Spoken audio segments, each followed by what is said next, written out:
In this merciless desert where water had disappeared like a distant memory, the tribe of Ongobondo fought for survival. Every day was a trial, a silent battle against the desert stretching as far as the eye could see. The once fertile lands were now barren, reduced to deep, dark cracks that seemed to swallow all life. For Ongobondo, an 8-year-old boy, thirst and hunger were no longer fleeting sensations, but constant companions, a mute pain marking his childhood. At only 8, Ongobondo understood suffering. He saw it in his mother's eyes, once sparkling, now clouded by sorrow and exhaustion. She tried to smile for him, to give him a semblance of comfort, but even her smile seemed as rare and parched as the water itself. He saw the same pain in the slow, tired movements of the elders, those who had known a time when rivers and lakes nourished their land. Now they sat around the fire, telling old legends, stories of trees with lush green leaves and abundant rains, as if these tales could bring a little coolness to the oppressive desert heat.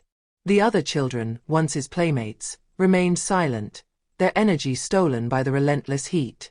They had become shadows of their former selves, their laughter gone like the wind in the sand. Ongobondo felt alone, so terribly alone, but despite everything, something within him refused to give up. His once vibrant curiosity, which led him to ask 1,000 questions about plants, animals, and the stars in the sky, had been extinguished under the weight of despair.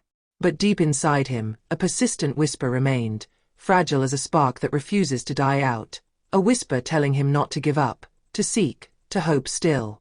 This whisper, which he dared not share with anyone, became his secret.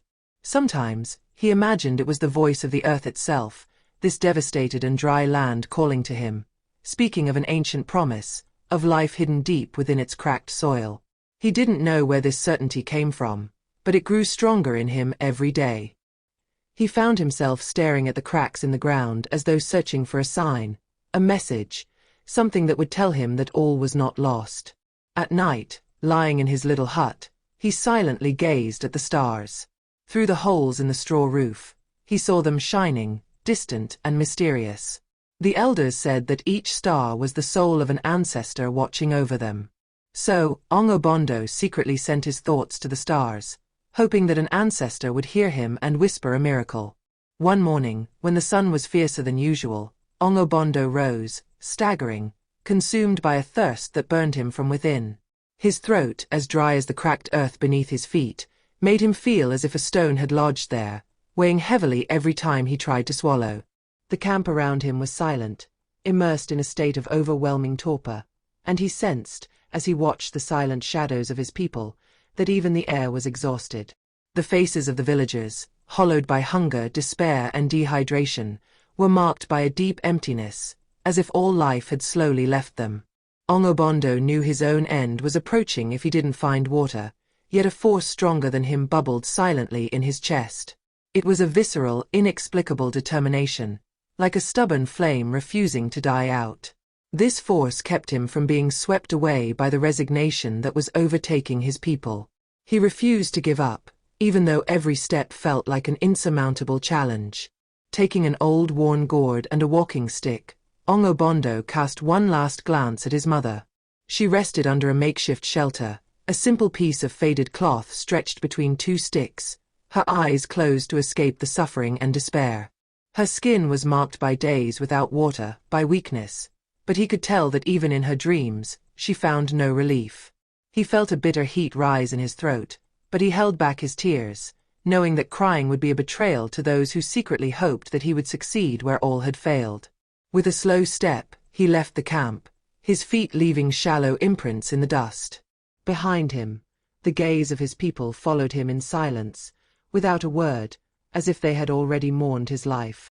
This departure was not just his own. He carried with him the last breath of hope from the tribe, which had, for too long, waited in vain for the rains to return. No one tried to stop him, for they knew, in a corner of their minds, that the search for water was a dream extinguished, a chimera that even the bravest no longer dared to pursue. The sun rose in the sky, relentless, and every step of Ongobondo was a silent promise made to those he left behind, to return, with or without water, but with the certainty that he had tried everything, that he had not abandoned his family to the open arms of death. For interminable hours, Ongobondo walked, alone under a merciless sky.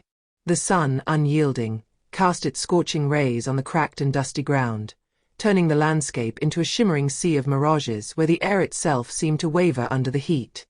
Each step sank into the arid land, as if the heat were trying to anchor his feet to the ground, but he refused to give in, carving his path through this ocean of desolation. The burning ground bit the bare skin of his feet, but he didn't slow down.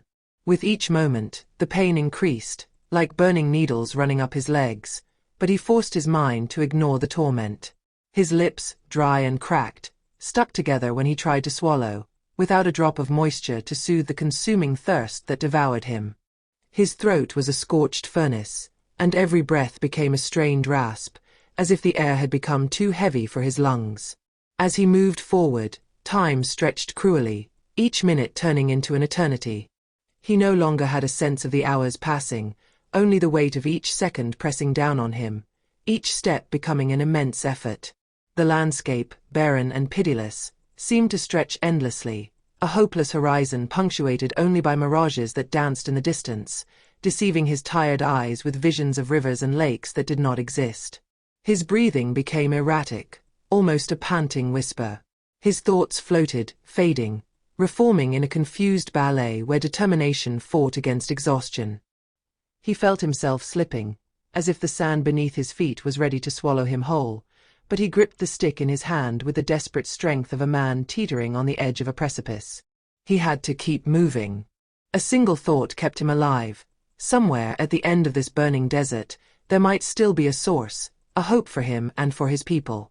Each additional step was a vow, a promise he made to himself in silence. He would not die here, abandoned to this barren land. With every step forward, his thoughts turned to those he had left behind, weakened but full of hope for his return. He remembered the faces of the children, their innocent gazes despite the suffering, the calloused hands of the elders still trying to draw from the meager water reserves, and especially the tired face of his mother, who, despite her resignation, had not lost that spark of hope in her eyes. This memory gave him the strength to move forward, even when his legs threatened to give way under the weight of exhaustion. At times, he would close his eyes to imagine himself elsewhere, in a place where water flowed abundantly, where the earth was green, and the streams murmured beneath the cool shade of trees. He saw himself plunging his hands into crystal-clear water, tasting the sweetness of every drop. This illusory vision renewed his strength, offering him a temporary escape from the harshness of the desert. But soon, reality would take over again, relentless. The desert, unwavering, seemed to mock him, stretching endlessly, each hill he climbed revealing a new expanse, even drier and more desolate than the last. Sometimes, he would stagger, feeling his body weaken under the invisible weight of abandonment. His feet, bruised and covered in sores, stumbled over the rocks, and every fall became a painful reminder of his own vulnerability. However, even on the ground, Ongobondo refused to be overwhelmed by despair. He would rise, slowly, pushing himself up with the little strength he had left, and place one foot in front of the other, repeating the promise he had made in a hoarse breath. This promise was all he had left, a fragile thread that connected him to life. This invisible bond with his tribe, with his loved ones waiting for his return, kindled in him a tiny but intense flame, a spark of humanity in a world that seemed bent on extinguishing it. When he reached a dried-out tree, solitary in the middle of the endless desert, he finally stopped, breathless and his legs wobbling. Ongobondo placed a trembling hand on the rough trunk, seeking a little respite in the meager shade the tree offered. This old tree, with its bare and twisted branches, seemed to be the last witness of an ancient world, forgotten by time and scorched by the relentless sun. He looked up, contemplating this skeletal plant standing against the vast aridness, like the last hope of life in this kingdom of dust. The heat shimmered in front of him, turning the horizon into a dancing mirage, and in this moment of disorientation, his thoughts took him back to the stories of the elders.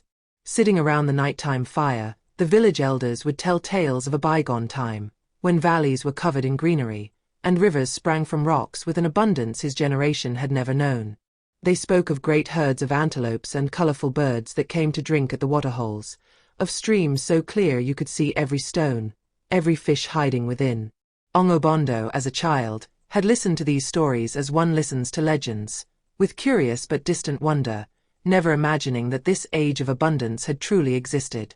Today, however, those stories resonated differently, awakening in him a poignant nostalgia for a paradise he had never known but felt deeply embedded in him. His ancestors had lived on these fertile lands, they had drunk from the rivers, they had run across verdant meadows, and watched the sky without fear of drought. These images, once vague and blurry, suddenly became vivid in his mind, an intense vision that allowed him to escape, if only for a moment, from the harshness of the desert surrounding him.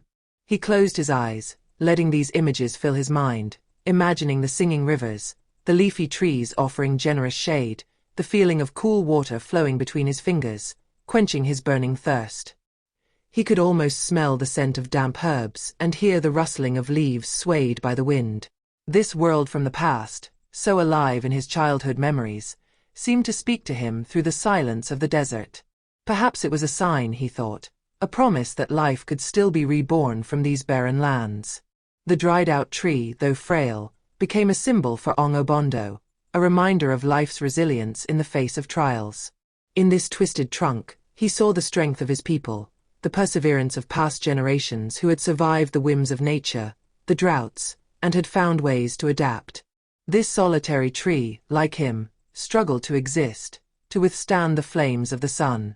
And in this shared solitude, he found a semblance of comfort, as if the tree whispered to him that he was not alone, that within him burned the strength of all the deep roots of his land.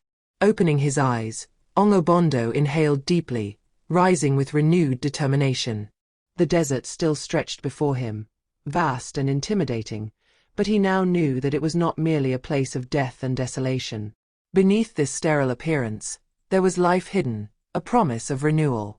An inexplicable feeling awakened within him, a force from somewhere else, as if the spirits of the earth and sky were whispering to him to continue. It was like an ancestral impulse, a deep pulse that ran through his veins and awakened in him an unexpected will. The world seemed to stop around him, and in the midst of this sacred silence, he straightened, his eyes shining with newfound determination. This moment, this revelation, made him feel connected to something much greater than himself, a vibrant call from the ancestors who had walked these same lands.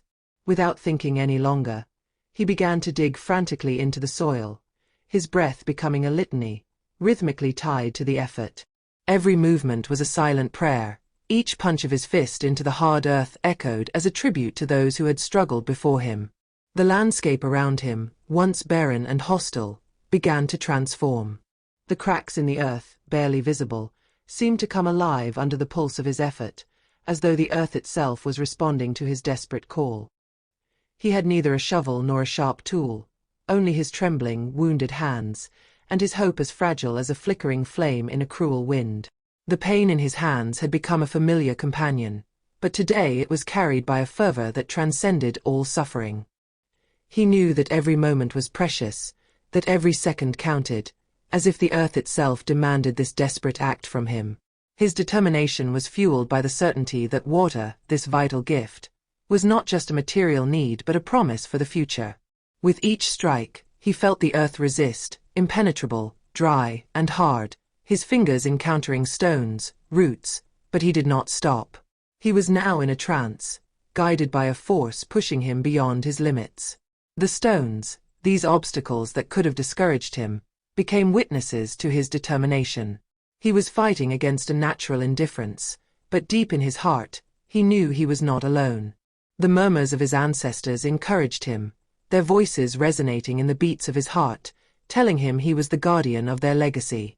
The ground seemed to challenge him, but this only increased his determination because he was digging for more than just a material need.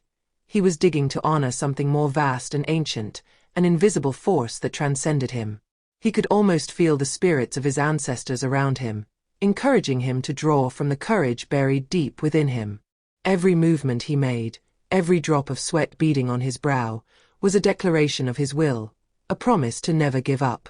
As he continued to dig, a smell of damp earth began to rise, sweet and almost mystical, like a glimmer of hope piercing through the veil of desolation. For Ongobondo, this scent was a promise, a sign that his quest, however desperate it had seemed, was not in vain. Trembling with excitement, he crouched lower, his hands plunged into the fresh earth, feeling every grain roll under his fingers.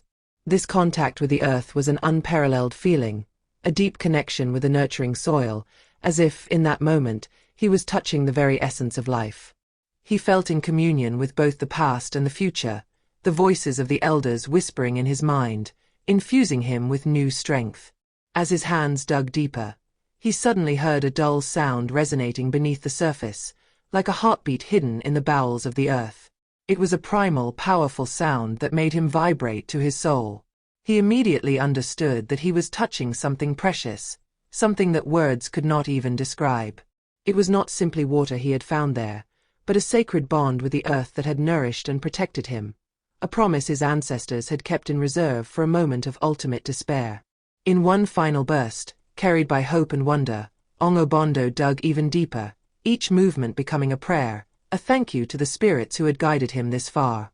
His heart raced, a symphony echoing the pulse of life surrounding him. Then, as if the earth had finally yielded to his unwavering determination, a thin stream of water shot up, splashing his face with a life-saving rain. It was a spring. A tiny spring of fresh water, hidden for generations beneath the hard, arid earth, like a buried treasure that the earth, in a final act of grace, had decided to reveal. Ongobondo discovered it almost by chance, at the turn of his exhausted steps. He stood silent in awe, his eyes moist with emotion, his cheeks marked by dust and the tears of relief that flowed freely. For a moment, he remained kneeling, in a kind of silent prayer before this liquid miracle, aware of the rarity of this gift.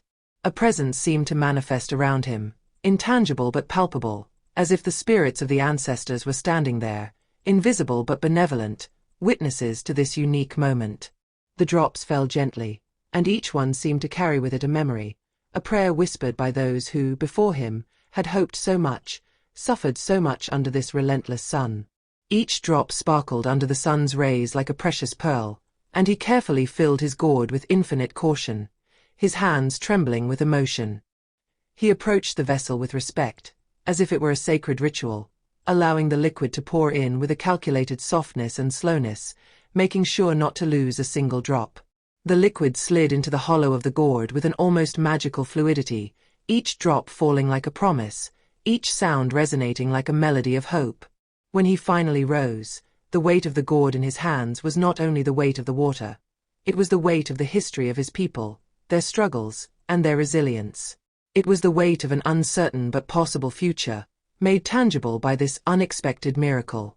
What he held in his hands was not just a simple vessel filled with water. It was a symbol of survival, a talisman of hope for his people. In that moment, the fatigue, the weariness, and the pain that had haunted him throughout his quest evaporated. He felt a new energy infusing every fiber of his being, as if life itself, through this liquid, was flowing into him, inviting him to believe again. On the way back, every step he took was guided by this new light, and he felt within him a renewed promise. The hot desert wind no longer seemed as relentless. It caressed his face like a soft breath of encouragement, soothing his past worries and pains. Even the sun, high in the sky, now appeared as an ally, lighting his path with 1,000 brilliant reflections in the precious water that filled his gourd. In his heart, a thought emerged, simple but powerful. Perhaps this desert was not only a place of deprivation and suffering, but also a place of rebirth, a place where hope and strength were born from the greatest of despairs. This arduous path, full of challenges, was in fact a metaphor for life itself, a school of resilience. When he finally glimpsed the first homes of his village, a wave of emotion overwhelmed him. The members of the tribe, gaunt and exhausted, had watched his departure with resignation, their faces marked by fatigue and disillusionment. But now, seeing him return, gourd in hand, with a gleam of determination in his eyes, they felt something new, a glimmer of hope in their hearts. Ongobondo, the little 8-year-old boy, had become their hero, their messenger of hope. Silently, the villagers gathered around him, forming a circle, their eyes shining with hope and wonder. They could almost feel the vibrant energy emanating from him, a promise of a better future. Ongobondo raised the gourd, showing it to everyone, and in a whisper filled with emotion, He declared that the earth had not yet finished nourishing them. It was a silent but powerful promise that, as long as they had faith in themselves and in the earth that supported them, they would find the strength to overcome the hardest trials. The villagers, moved, exchanged looks full of understanding. They knew this was not just a simple discovery, but the beginning of a path toward redemption. A woman, Angobando's mother, approached, tears in her eyes, her heart overflowing with pride and relief. She took her son in her arms, holding him close as if never wanting to let him go again. The other villagers gathered around, sharing this moment of deep connection, of collective gratitude. They realized that, despite the harshness of the desert, a glimmer of hope could arise from their struggles. Ongobondo, still standing, looked at his fellow villagers, his eyes shining with determination. He spoke of the spring he had found, not merely as a water source, but as a symbol of their collective strength. He invited them to come together to build a water collection system, to preserve this precious resource, and ensure that no member of the tribe would ever again suffer from thirst. His words resonated like an ancient song, awakening in each of them a desire to fight for their future. Together they could transform their despair into action, and that gourd, filled with water, would become the starting point of a new era for their village. Together, they decided to organize a ceremony to celebrate this new life, this rebirth. Ongobondo knew this was just the beginning. He had discovered not only a water source but a source of hope for his people. With the strength of their unity and their faith, they would prove that, even in the darkest moments, light could always pierce through the clouds of desolation.